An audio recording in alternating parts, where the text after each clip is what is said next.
to a special talk sponsored by the Center for Detectors. Today's speaker is Binh-Minh Nguyen, and he goes by Min. Dr. Nguyen is at Los Alamos National Lab, where he's been for a few years as a director's fellow.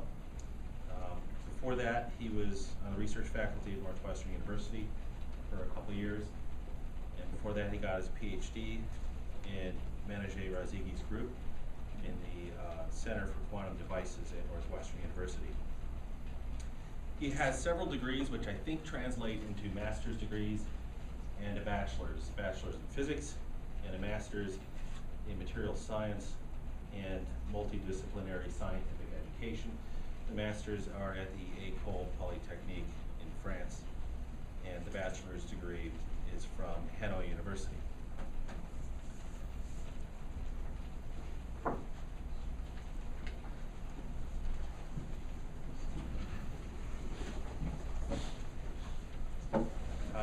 Dr. Nguyen does research on materials, especially for photon interaction, in particular for making imaging devices, but also other kinds of sensors, which he'll describe. He's written over 37 peer-reviewed journal papers, 28 conference proceedings. He's given 13 international conference presentations, 4 invited seminars, and he's written 6 book chapters in just the 4.5 years since his PhD. So, welcome, Min Nguyen. Thank you, Sir Megan. Thank you all for coming. So today I would like to share with you my interest on nanoscale semiconductor hybrid for device, different kind of device. So before I go to the details, I just want to briefly explain what I mean by the hybrid. So we all know that with the advance of quantum mechanics and the technology, and we are now able to manipulate, and make the device out of a low-dimensional system like quantum dot, quantum well, or quantum wire. But if you look at the evolution of nature, nature starts from something elementary, builds 100 elements here, and from those, when they are interacting with each other, they create uncountable number of materials. So really, the concept of putting the building block together, we can have a large diversity of creating new materials, and that is what I mean by hybridizations of the device.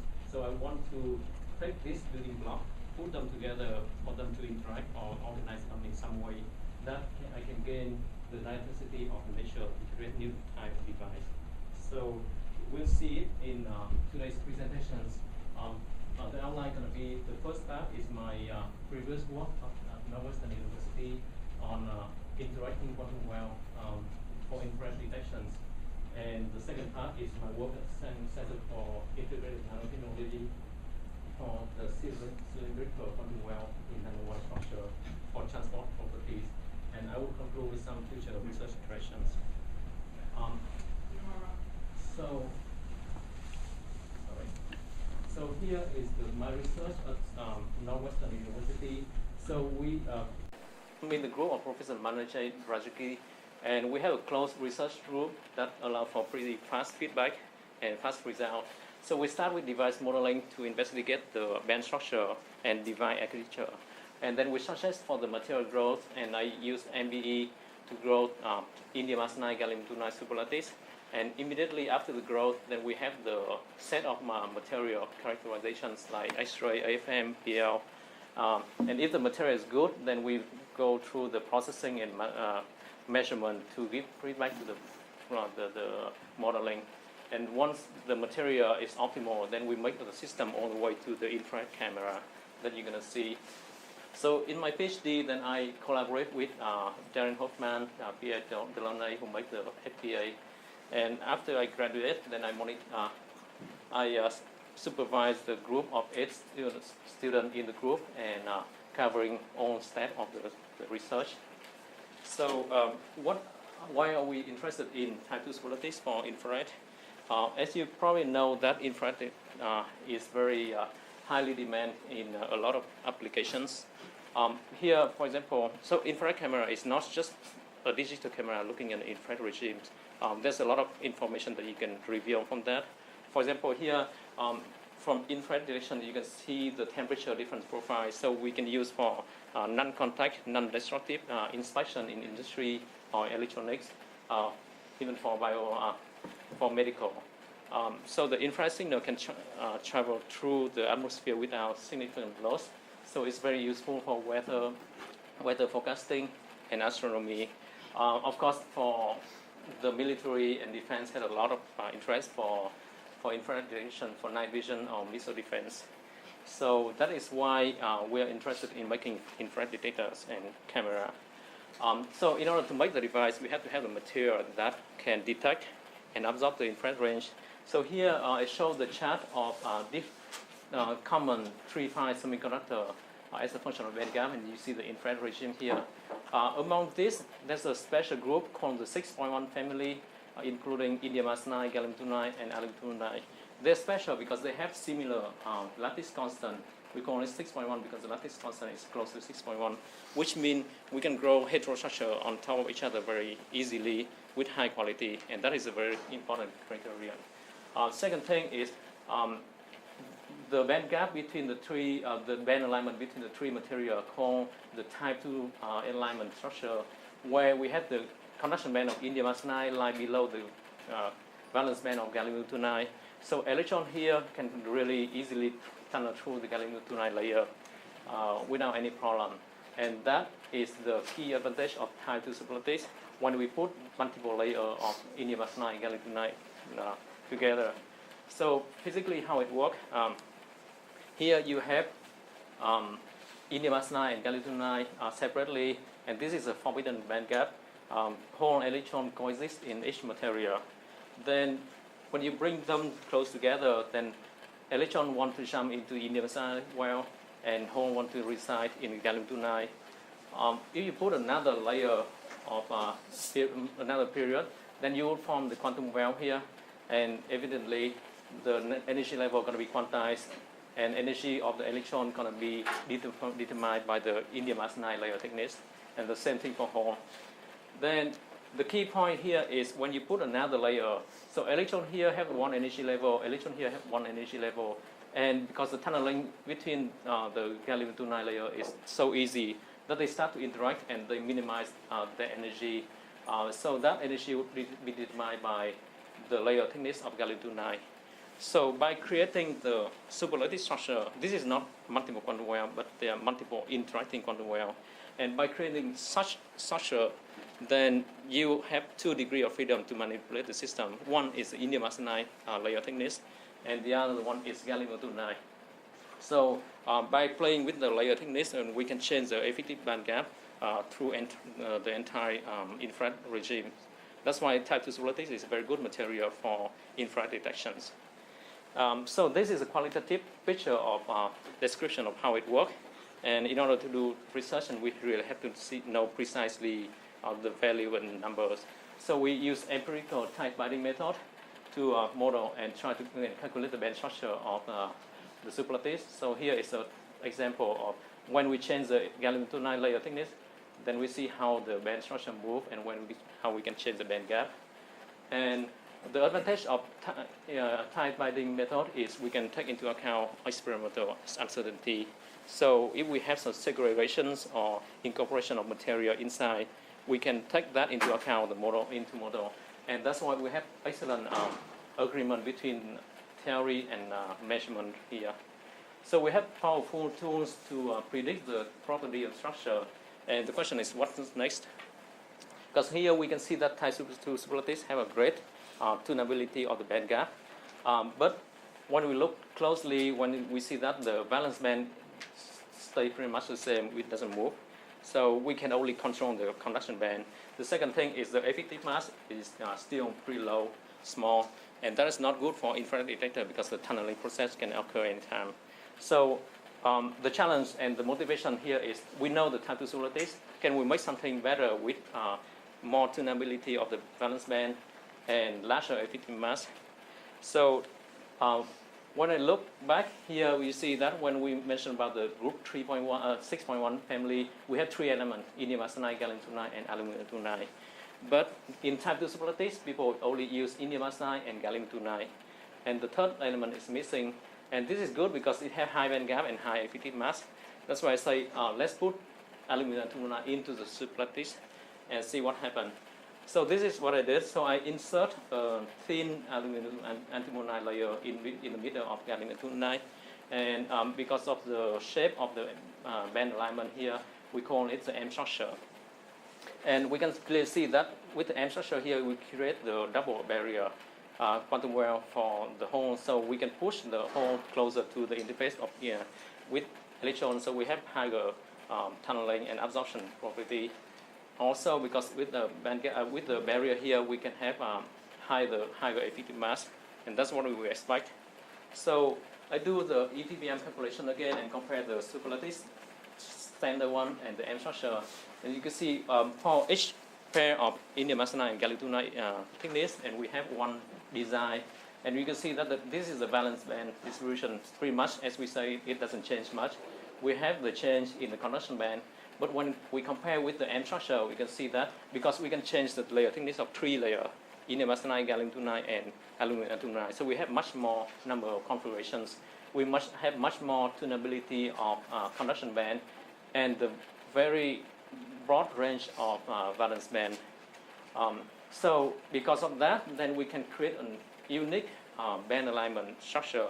When we put an M structure in heterojunction with the standard type 2 super lattice, and what we see is the conduction band would stay at the same level, and we can put all the band discontinuity in the valence band. And we would see later on that how this one is important in the device applications. So we now know that M structure have excellent tunability of the conduction band and valence band, and also from the curvature we know that the effective mass is much bigger. So this is really a good candidate, and you will see later that it makes great improvement on the device. So this is the theory part, and now we know the theory, we know what we want to do, and we have to realize it. And this is the MB, the molecular beam epitaxy that I work on, and this is another student working with me. The reason that we use MBE is because this is a physical process, and the molecular beam is controlled by shutter, so we can control the interface sharpness very well. So we can create the excellent abrupt junction. The temperature of the system is controlled by the cell temperature and the substrate temperature, so we don't need as high of the temperature as the MOCVD. As a result, we can grow high material quality because indium arsenide and gallium nitride, especially indium antimonide, have low melting point. So if we grow at high temperature, the quality is never good. Another advantage of MBE system is ultra high vacuum, so extremely high purity. We can have some in situ characterization tool like BRID or residual gas analyzers or beam flux monitor. So with that, we can grow material, and immediately after that, we do characterizations. Typical one is X-ray diffraction to tell us what's the periodicity of the super lattice and the crystallinity. We use ECV to measure the doping profile, photoluminescence to measure the emission peak of the material. And you can see here that we can span all the way from the mid-infrared to the very long infrared regime. Optics microscopy is used to quantify the surface morphology, and occasionally we send the sample out for TEM and HTM analysis of the interface between indium arsenide and gallium nitride. So these are typically the characterization of good material after a lot of optimization cycles. Now we have good material, then we have to make the device. This is a device structure. Generally, we have the PIN diode. Vertically, we absorb light here and generate signal, and we collect down. So there's a lot of figure of merit to optimize it, and we work on first optimize how the absorption process go by changing the material quality, super lattice design, and the absorption path also, and we demonstrate that the QE can go to 50% for the low dimensional system. We also say if we have one material here, we can have one absorption length, and we stack another layer, and we have another absorption length, so we can create multiple spectrum detection on the same sample. We do a lot of analysis on the dark current optimizations here, try to minimize it. So by reducing the diffusion current, by putting the barrier type or creating new type of structure. And one of the problem of low bandgap material is source phase leakage. So we also work on that. And not only we change the participant materials like silicon dioxide, silicon nitride, or polymer, we work on the physics of that and try to create the concept of double heterostructure to block the leakage, or use the gating to suppress the leakage. So these are all the things that we do on time on the detection structure. And because of the time, then I don't have the details to go on anything of them. I'm just going to go on the key applications that use the M structure right now. So look, so the photoreactor is just a PN junction by its design. And you see that for dark current, there's a lot of the mechanisms. You have the diffusion, you have the GR, you have the tunneling. And I mentioned that the tunneling is a severe problem for low bandgap infrared detectors. And we really want to suppress it. So if you look at the formula, you know that the tunneling current is exponentially proportional to the square root of FET mass and the field. So easy when you want to suppress the tunneling, you just need something higher FET mass and lower field, right? So that is what we're going to do. We insert some barrier here with the high FET mass regions, and somehow that we can reduce the electric field. And if we can do that, then that's it. We can suppress the tunneling. Actually, this is how it works. So this is a detector structure, PIN, and I insert the M structure layer earlier. And I do the modeling to compare the band alignment and electric field of the standard PN structure and the one with the M structure insert. One thing you can notice right away is the electric field significantly reduced because the depletion width gets spread out. So we gain one thing. The second thing, when you compare here, is the tunneling can be easily between here and there. But here you have a spatial separation of the high FET mass medium. So definitely you expect that the tunneling current going to be reduced. And experimentally, this is what you see. This is the ID curve at 77K of the device. Without M structure barrier or with thin layer M structure barrier, then the current is high. And you see the tunneling behavior here. But when the M structure barrier is more than 300 nanometer, you see one order of magnitude reduction of the current. And this is exactly what we want. And the flat behavior indicates that it is dominated something by diffusion or GR, not the tunneling. So this is what we expected.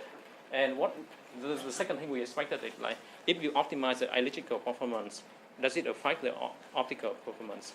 Most of the time, is if you gain in electrical, you lose in the optical. But in this case, the special thing is we put on the band discontinuity in the conduction and valence band. So really, there's no barrier here at all. And photo-generated carrier can be swept away easily. And because of this design, we don't and we shouldn't expect any change in the optical properties. And this is the result. You can see that with different sample here, even though there's a huge difference in the electrical performance, the quantum efficiency stay more or less the same. And that is an example of how we use the band structure and bandgap engineering to tailor and optimize our device. And the goal is always optimize one thing without compromising the other. Here is the summaries of results. So electrical is characterized by the azeroid, which is the higher the better, basically. And we start with something low, and we can optimize the diffusion, suppress the diffusion process, and we can increase it here. And then by decreasing, suppressing the tunneling current, we can go to this level and play with the surface passivation. We can go to like 10,000. The QE, we start with something low because everybody say low dimensional system. Absorption is low, you can never have high QE.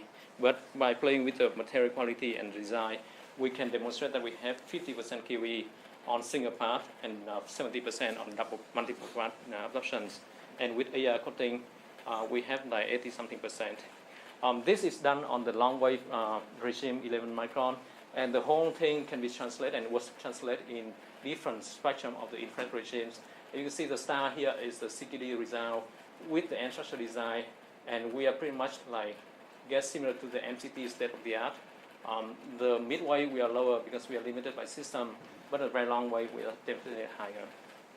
So these are the summaries of the optimization from theory, material, and processing device that I did. Now we move to, and it makes great FPA, focal plane array. And then the next thing is, what do you expect from, what do you want a better camera?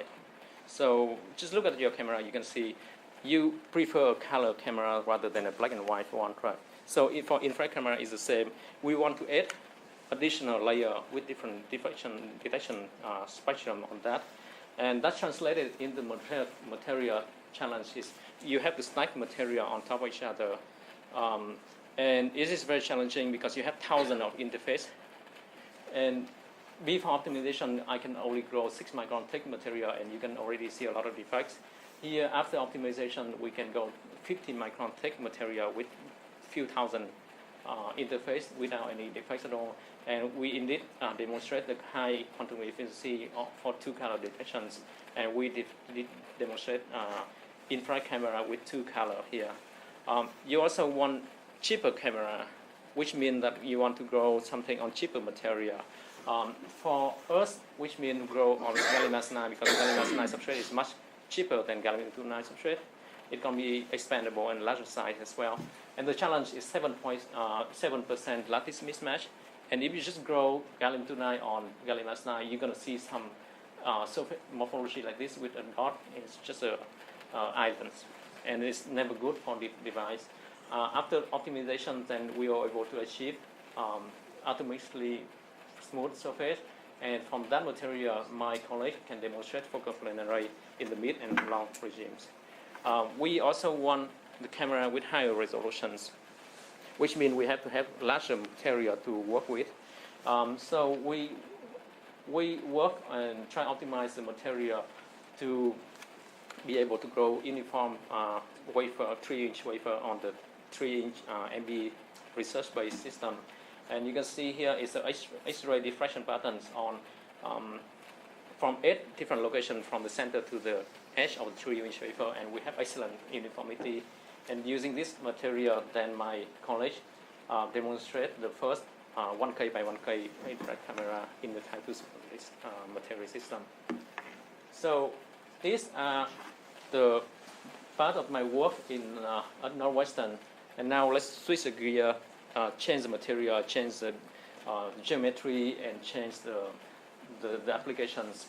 So I'm gonna present the work on silicon germanium nanowire for transport properties on this part of the top. But regardless, what you can see here is the same research pattern. So theory, device physics, material growth, and nanofabrications. So just give you an example of what I did here. As seen is work on the theory. There's 2 parts. Is to model the light and material interactions and try to see the absorption process in array solar cells. Also do some modeling on the electronic structure on nanowire to see the carrier profile. That's the theory part. For the material synthesis, then we can use CVD to grow silicon germanium nanowire. We can do heterostructure in radius direction. So you have the nanowire here, and radially you have germanium silicon or silicon germanium. We can also do axial heterostructure from silicon germanium silicon. Or we can do top-down with the Bosch process to create nanowire with diameter of like few hundred nanometer and the length of 20 micron with very high aspect ratio, as you can see here. With those material, then we do nanofabrication on it. And here's some example of my collaboration with people. So here we have the nanowire, and my idea is to put different parts to create a type of superlattice in nanowire. And that is very interesting and very attractive in thermoelectric because you have more interface for phonon scattering. So I'm collaborating with Professor Martinez at NMSU to measure the thermoconductivity of this device. I'm also collaborating with Yuan Huang, who developed the ALD process to coat uniformly and conformally on the nanowire. And I use this recipe to demonstrate the gate-all-around transistor and show good device performance here. We are interested in lithium-ion battery because silicon and germanium are very good material for energy storage. They can store much better than carbon for lithium-ion battery. So I get my nanowire from my collaborator Yang Liu, and he used do TM, in situ TM to observe the lithiation process. And what we see here is with the coarse germanium nanowire, the lithium can penetrate from both sides, from axially and radially. But when we have the silicon shell here, the silicon shell prevent lithium from penetrate from the radially. So the only reaction can do is the axial reaction. So this is an example of bandgap engineering, not for electronic, but for ion diffusion as well. Here is also one project that I'm working on with doing 3-5 FinFET on silicon, and I have Daisy with, she is a student and intern at SIN, and I help her with the process and also do TM and characterize the material. Since I don't have a lot of time to talk about everything, so I just want to pick one topic that I'm working more on, which is the transport of nanowire. And we all know that like how fast electronic progress, and right now with the smaller size of device all the time, and that is dictated by the Moore law, that everyone knows, I guess, that like every 2 years or 18 months, the number of transistors per chip is reduced by, is increased by half. And in order to keep this trend, then there's a lot of activities in the research level, and people can no longer just shrinking down the material. They start to have to think about the 3D geometry. And one of the candidates that Intel highlight is a nanowire. And that is what I'm working on. And I'm interested in nanowire because of 2 reasons. First is already, if you look at the transistor, it's already a 3D geometry that the gate can be coupled with the channel in at least 3 dimensions, or if you do gate and around, it's all directions. So efficient electrostatic coupling between the gate and the channel. The second thing that I'm always interested in is the bandgap engineering capability and how to use that to optimize the device. And in this case, is to suppress the surface process. So I'm using the germanium core silicon shell nanowire for this kind of transistor. And here is a brief summary of the history. So it was first proposed by the Harvard group. Now Lincoln Lohan is at Northwestern University on the structure of germanium silicon core shell. And the same group demonstrate the advantage of the core shell structure for FET, because if you look at the band structure here, there's a big band discontinuity, so the hole would be confined in germanium's core and would not see any surface scattering. So after that, there's a lot of work to see from the material science side to see what's the stability of the shell and also the device side. And so right now we know that we can control material very well. And the question is what we can do to make better device from here. That is my starting point. So here's how we grow with the CVD system. We have the germanium substrate and with the gold colloid here. When we heat it up, we form the authentic compound of gold and germanium.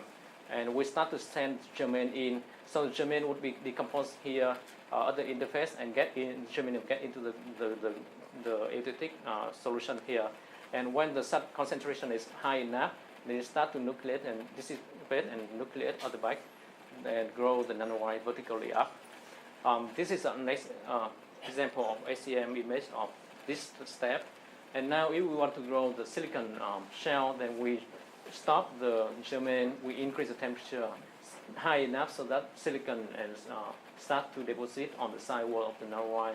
And we can see slightly different contrast, but germanium nanowire core and the silicon shell, and we have a little bit of silicon extension outside. This is the temperature profile of different steps. So once we grow the nanowire, we have to do characterizations. So I use TM here to characterize and show here that we can have precise control of the shell quality. We can control like 1, 2, 3, or 4 nanometer easily.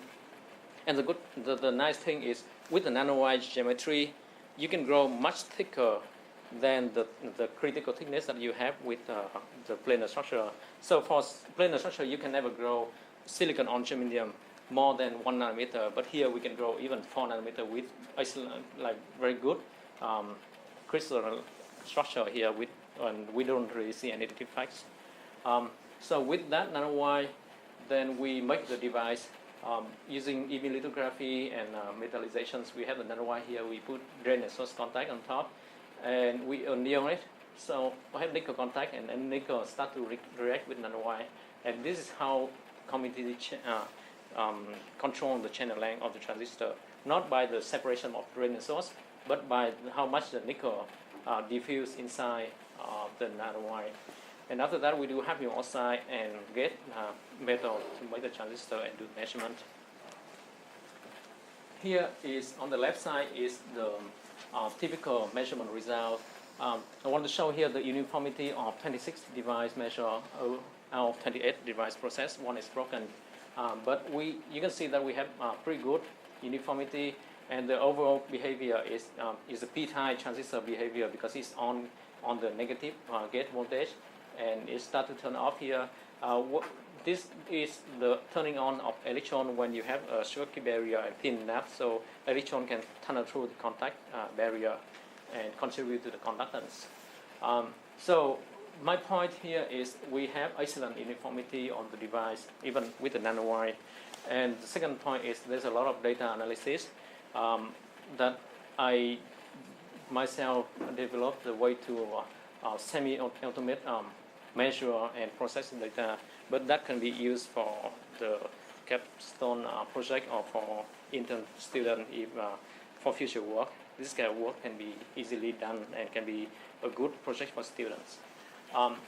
So when I mentioned about the uniformity, you can say, well, it's not really uniform. You look at here, and it turned out that the non-uniformity, the small non-uniformity, come from the non-uniformity of diameter. So it is exemplified here when I intentionally change the diameter, and you can really see the trend. So smaller diameter, you have steeper turn on and off, and lower current. And when you go with larger diameter, you have larger on current, but also more slanted on and off turning. And I have a reference of germanium nanowire here, and you can clearly see that there's a big difference. The current is much lower. And what does it come from? We just try to extract from the performance, we extract the internal intrinsic properties. Here I plot the mobility as a function of diameter from all the wire that I measure. So you can see two trends. First is the group of core shell device here and germanium. And the mobility of germanium nanowire is much lower. And this is because when we have the silicon shell, the carrier are confined in germanium, and they don't see the surface scattering, and that's why the mobility doesn't change. Whereas in the case of germanium nanowire, the carrier stay near the perimeter and see a lot of surface scattering, the mobility is reduced. The second indication for the surface protection is you don't see any change of the mobility with diameter at all. Because even if it's small and it is still the carrier is still protected, and there's no degradation of mobility. In indium arsenide nanowire, for example, or even silicon nanowire, if you don't have a shell passivation layer, normally what people see is the steep and severe degradation of mobility with diameters. So this confirms the advantage of core shell structure in opposed to any homogeneous nanowire structure. The second thing is the first time that in the literature we report the trend of subthreshold swing as a function of diameter, and we see that the smaller diameter it have better on-off characteristic, and larger diameter you have more volume to turn on and off, then you cannot turn it off easily. So this is confirmed by the measurement by my collaborator at Pittsburgh. They are interested in quantum low temperature physics of the nanowire. So they measure the core shell structure and the silicon shell without silicon shell, and they also see the presence of Fabry-Perot oscillation interference pattern here, which indicate that the material quality is very good, and there's a clear difference between the core shell and the reference structure. So what I want to say here is the material that I grow is good enough for low temperature quantum measurement. So for future, the future direction that I have one set of experiment to do, and I'm confident that the material quality right now is good enough for that kind of measurement. So just a brief summary here is we analyze the device physics of the nanowire transistor, and we know that the conductance is proportional to the nanowire diameter because the carrier are on at the perimeters. And we know that the core shell structure is much better than the reference one because the carrier are protected. And we know that the subthreshold decrease scale with the body thickness, similar to ultra-thin body device, and the mobility stay constant with diameter. So what's next? There's two trends here. One is people trying to make shorter channel for lower power consumption and faster device. And also, what can we do for the novel device design? So let's do first is how to make short channel device. I mentioned earlier that in nanowire community, people use drain and source, and they anneal so the material diffuse inside the nanowire, and that's how people determine the channel length. And people report the channel length of 40 nanometer. But then when we try to do anything smaller than that, shorter than that, all the devices are shorted, and we don't really know why, and no one knows why. And SEM characterization is not enough to really see the details. So I decide to do the same study but on TM membrane. So basically, this is the TM membrane with the nitride membrane window here, about 30 to 50 nanometer thick. They must be thin enough so that the electron beam on TM can be penetrate through, and we can absorb TM. And I make the device here, and my device must be on that window so that I can observe the process. So I can load this one in a TM, hit it in situ, and monitor the reaction in situ. So here's the TM image of the nanowire. This one has hydrogen oxide coating, but the drain source contact is somewhere here. And when you hit, you can see that the nickel process going from both sides. And this is a dark contrast. The contrast is not easy to see, but this is a separation between germanium and nickel germanide. What is interesting is we see beside the nickel germanide, we also see a darker contrast on the silicon shell, and we know that it's nickel silicide, and it appears to propagate and occur earlier and propagate at the same time as the nickel germanide. So this one is always leading, and when we try to shrink down the channel, this one would merge first, and we know that nickel silicide is kind of metallic. So if we want to create something short, you already short the shell, and we can never make a good transistor on that. So that is a problem that without the power of the TM, we can never know it. So from this experiment, then I do a control sample. I have 3 nanowire, germanium nanowire, silicon nanowire, and the core shell system. And I do anneal from RTA, and I put in a TMC. So as expected, nickel reacts faster and easier with germanium. That's why you can see here the nickel germanide is on this level, while on the same conditions, nickel silicide is only at this level only. What do you expect from germanide core shell structure? You can see that the reaction speed is more or less the same as germanium. It's like, well, it's expected because you have mostly germanium here. But if you look at closely, you can see at the interface, this is a very, very sharp interface between germanium and nickel germanide. We also have sharp interface between silicon and nickel silicide. Here is what we saw in the earlier, and this is confirmations. We have the sharp interface of germanium and nickel germanide, and we have a leading interface of nickel silicide here, and that will short the channel. Again, if we have another nickel contact path from the other side. So this is an interesting observation, but it's not good for device. What we have to do is we really have to eliminate this channel. And here's what you see. I tried different things, and finally the way to do it is to remove the silicon shell underneath the nickel part. so that nickel get into contact directly with germanium. And for that, you can see here that there's no extension of nickel silicide, and almost the high resolution is here. So you have nickel germanite here, and nickel silicide stops somewhere at the same front as nickel silicide. Nickel silicide stop at the same level as nickel germanite. When we try to do align zones, and we know that nickel germanite is nickel 2 germanium with the autonomic geometry. This is important to know because we have to determine the circuit barrier, and circuit barrier depends on which kind of phase nickel germanite forms. And this is slightly different from silicon case, because for silicon people know that the interface with silicon nanowire is always nickel rich, so nickel silicide 2, not the nickel rich on this case, but that's a minor details. So here I have video to capture the whole process in situ, but since we don't have time, I just want to show here some image to illustrate how we control the channel length. So gradually with time you see the interface here and get shrink down. Here's the zoom in of like 5 nanometer, and we can stop at 2 nanometer channel length. So the point here is we have the tool to control the channel length and stop the channel length at the level of few nanometer pretty easily with the heating experiment. The question is, can we make good transistor from here? Well, not yet, because if you look at here, the channel length is short, but then the body is too thick compared to channel length. So the short channel length effect would really make the device not really cannot be turned off.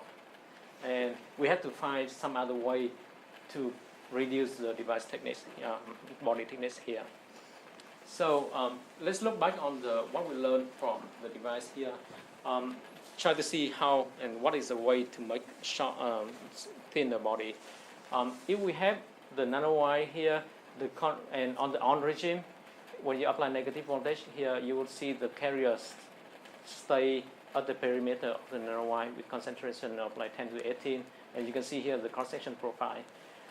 So what limited the nanowire device is we know that the on current is proportional to the perimeter, which is the diameter of proportional to the diameter of nanowire. But we saw earlier that the subthreshold swing is also proportional to the diameter, which means the larger diameter you have more volume to turn off, so it's easier, more difficult to turn it off. And that is not good because we have only one knot to play, and when we increase one, we decrease the other, and it's not good. Now, if we look back on the standard ultra-thin for the FET, they have two different parameters to play with. So the width of the transistor is what determines the on current, and the subthreshold here is determined by the thickness. So they can make very thin and wide to have high on current and steep subthreshold. And this is not what nanowire can do. So I say, can we do something like this and just wrap it into the nanowire geometry so that we have the conductance channel here, and the body, the depletion is the silicon core would be depleted anyway, so we don't need any cost to turn it off. And because at the on regime, the carrier mostly on the shell anyway, so we don't really lose any carrier. So the simulation also confirmed that compared to here, from here to here, we have already depleted core, and the conduction is always on the shell, the germanium shell. And we hope that this can solve the problem that we saw earlier. So, but the problem for us is like it's not easy to grow germanium on silicon, as people experienced before in the literature. So there's only one paper in 2002 say that they can grow germanium on silicon, and this is pretty much what they report. But later on, people always report that if you grow germanium on silicon, what you end up with is the island mode. So you can see a lot of island, germanium island, but you can never have conformal shell. And there are some theoretical papers predict that if you have thin diameter, then yes, you can grow germanium shell here. But if you have thick silicon core, then what do you end up with here? So can we overcome this barrier? I did the study with growth, try to optimize the growth conditions, and I found that Yeah, if you go high enough temperature, what you end up with is the island mode that people report. It is because at high temperature, germanium have a lot of mobility to move around, and they can try to, they prefer to stay together to form island rather than sticking on silicon. On the other way, if you grow at low enough temperature, then they don't have mobility to move around. So whenever they stick to silicon, they stick there.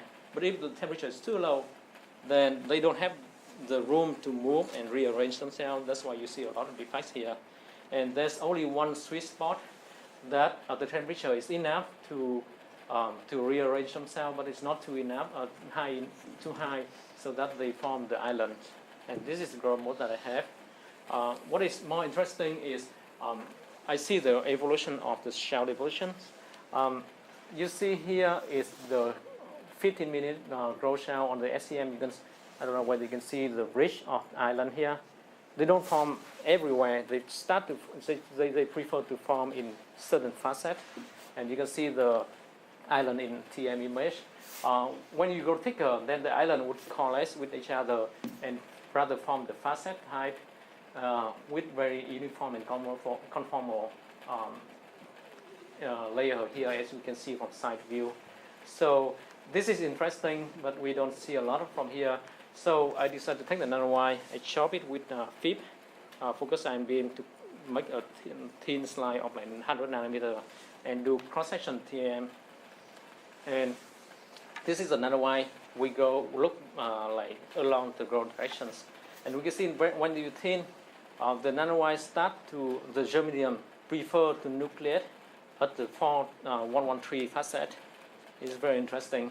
And then when we grow thick enough, then the facet gets bigger, and they coalesce.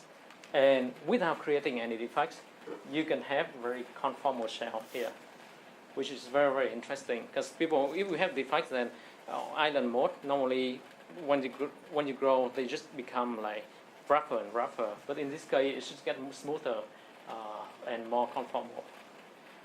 This is the high-res TM image to see and illustrate the quality of the shell when they coalesce. So island here, and this is another island where they already coalesce. And zoom in here, you have excellent crystal structure without any defects. Of course, like in some region here and there, you have some defects, but in many cases, you have this kind of morphology. So with that, I make the device, and I have transistor behavior. The subthreshold is good enough for this kind of diameter, but it's not good enough. And I think it is because the shell, at that point when I take the material, the shell is still defective, it's not well optimized, and the shell is still like 10 nanometer thick. And this one is done with the omega top gate configuration, so it's not really gate all around to efficiently turn off the device. So this is one of the future work that I'm going to pursue, and I really think that it's very promising. So the broad picture is like, what am I going to do after that?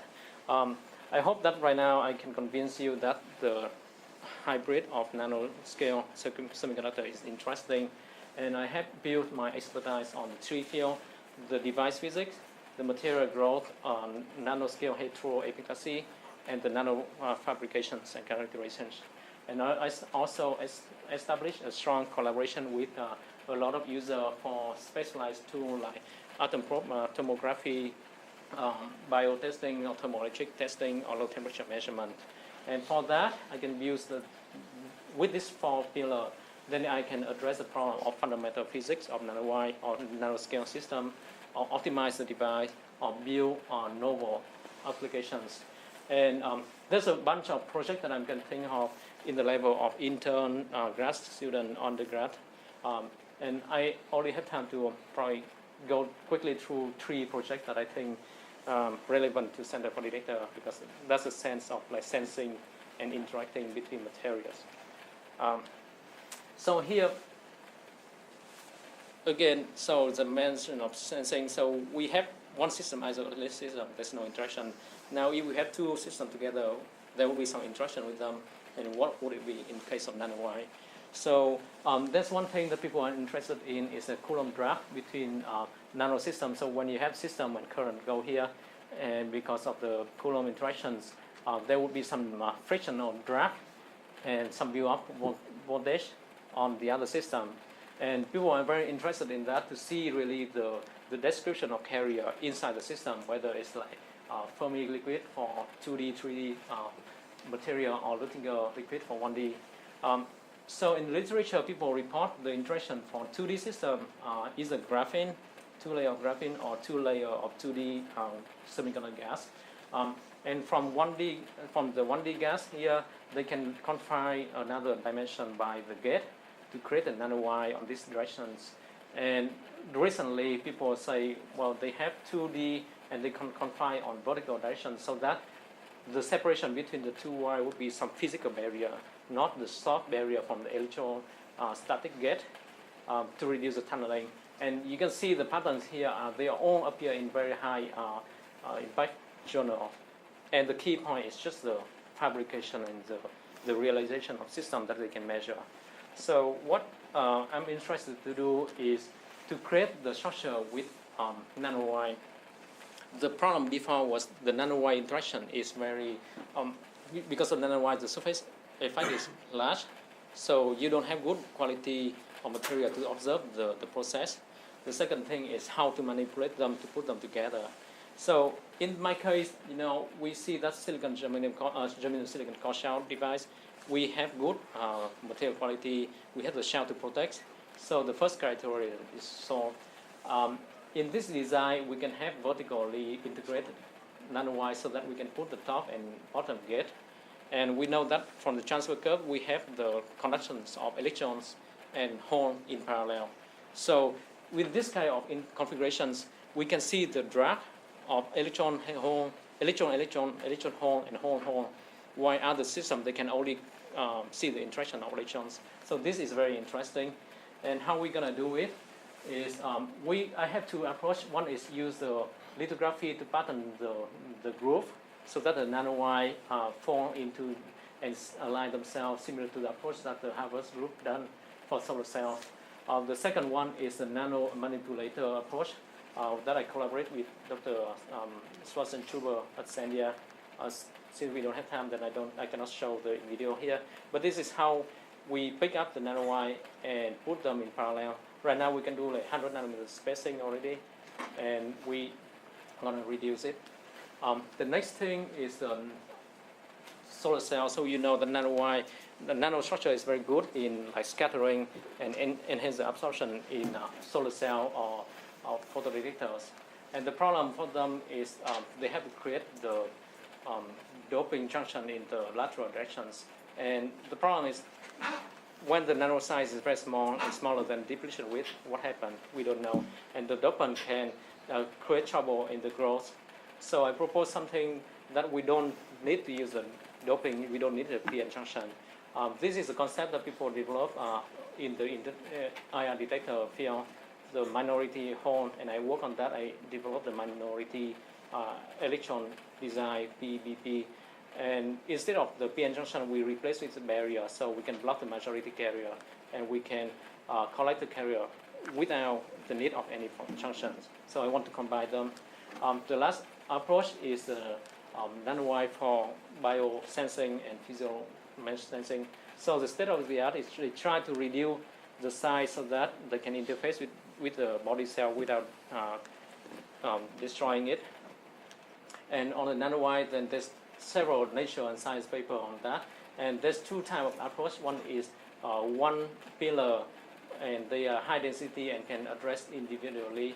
And the other one is the transistor type that can have higher sensitivity, but there's only one device at a time.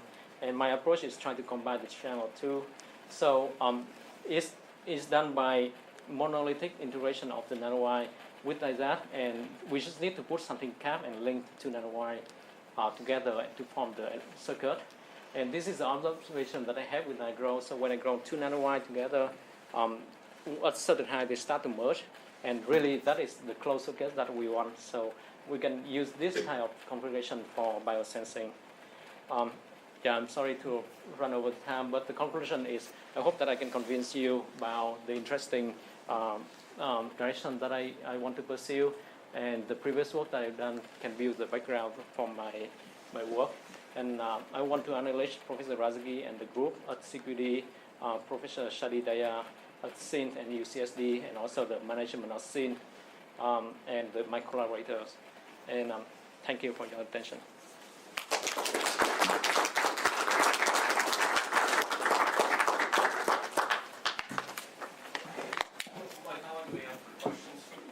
I would say 5 minutes. 5 minutes, okay. Sorry, I'll hand over. Questions? Yeah.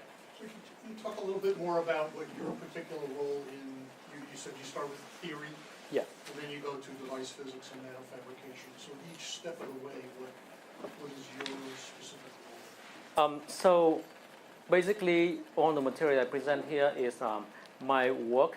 So I learned from the theory, I learned the ETBM from a previous grad student, and then I developed the theory to calculate the band structure for M structure.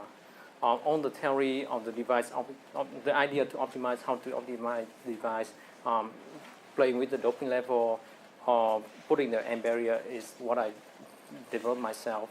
For the growth, at CQD is like I learned from other people, but the material that I present home in this presentation is more mine. The fabrication process, and in my grad study, my PhD, I share with another student, and after that I supervise my student to do all the processing and focal plane fabrications. At SINT, then I work pretty much on my own. Of course, I have guidance from Professor Shadi Daya, who brought me in and teach me how to do the CVD, and then I developed the processing on myself and the idea for device optimization for myself.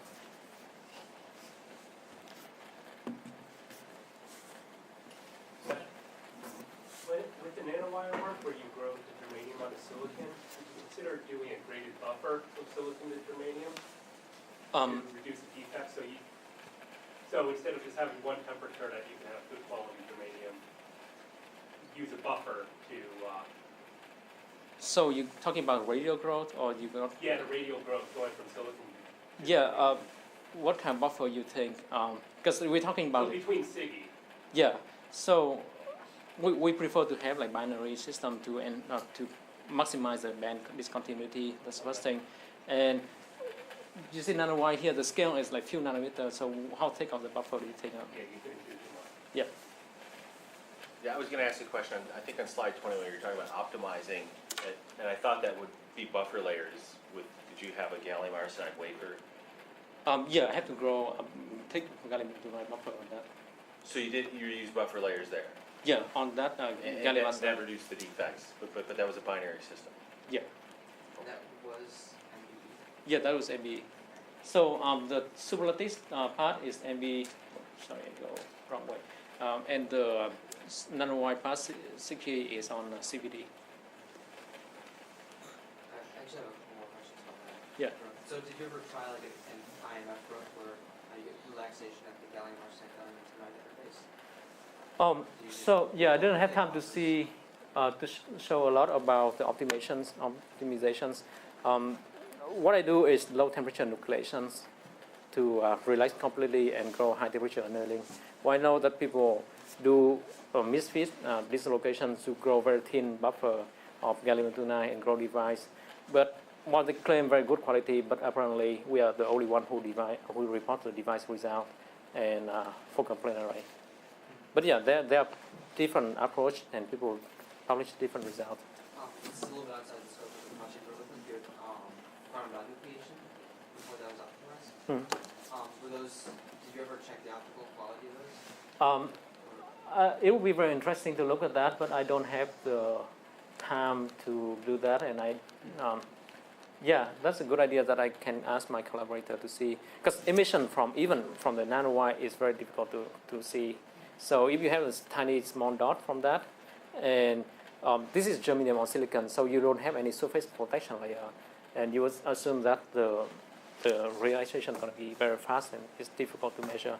But I can ask my collaborators to see whether they can measure. Thanks for the advice. Okay, I think that's it. Let's thank Min again. Thank you very much.